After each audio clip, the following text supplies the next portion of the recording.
Hello મિત્રો, આપણે આજે પરમ થ્રેસર દિવેલાનું તમને કઈ રીતે સેટિંગ કરવું એ સમજાવવું અને બહુ સરસ ચાલે છે. આવો અહીં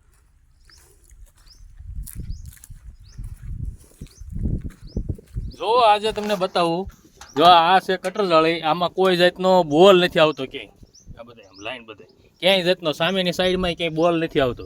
જો અને પાટા ને કટરનું પાટાનું સેટિંગ આ રીતે કરવું. એટલો ગેપ રાખવો. જોવામાં આ હાથ વયો જાય એ પ્રમાણનો ગેપ રાખવાનો, એટલે એ પ્રમાણે ગેપ રાખવો.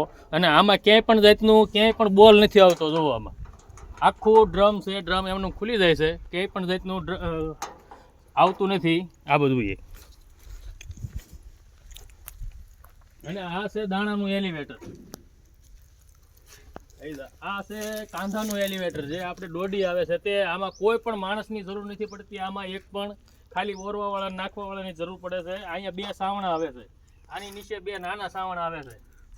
જો અહીંયા બતાવો, આમાં બે આવે, એક અહીં નીચે આવે છે અને એક અહીં ઉપર આવે. જો અહીંયા બે આવે.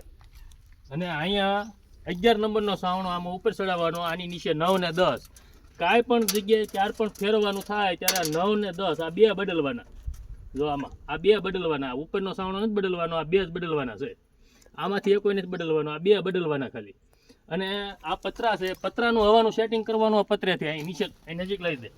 જો આ પતરું, આ વ્હાઈટ પતરું રહ્યું ને પતરું, એમાંથી હવાનું સેટિંગ કરવાનું. દાણા કદાચ ફૂંકમાં ઉડીને જતા હોય તો હવાનું આ પતરાથી સેટિંગ કરવાનું. આ પતરાને ઊંચું નીચું. સાઈડના બે પતરા છે, બતાવો અહીંયા. જો અહીં બે સાઈડના બે પતરા છે ને, એને ઊંચા કરવાના. અહીંથી આગળથી ઊંચા કરવાના, એટલે હવાનું સેટિંગ થાય. દાણો ફૂંકમાં ઉડીને જતો હોય તો અહીંથી સેટિંગ કરવાનું. અને એના માટેની બીજી બે બારી આવે છે અહીંયા. અહીં બતાવો. જો આ બે બારી છે. જો આ બારીનું હવાનું સેટિંગ આનાથી વતન કરવાનું આવે છે, પણ વધારે પડતું અહીંથી સેટિંગ કરવાનું. આ સફેદ પતરું રહ્યું ત્યાંથી.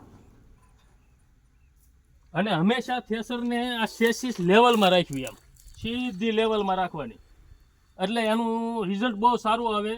અને આ થ્રેસર પરમ થ્રેસરવાળાનું થ્રેસર બહુ સરસ છે, બહુ ફાસ્ટ કાઢે છે. લગભગ અમે કલાકે 80 થી 90 મણનું એવડી કાઢી નાખીએ છીએ.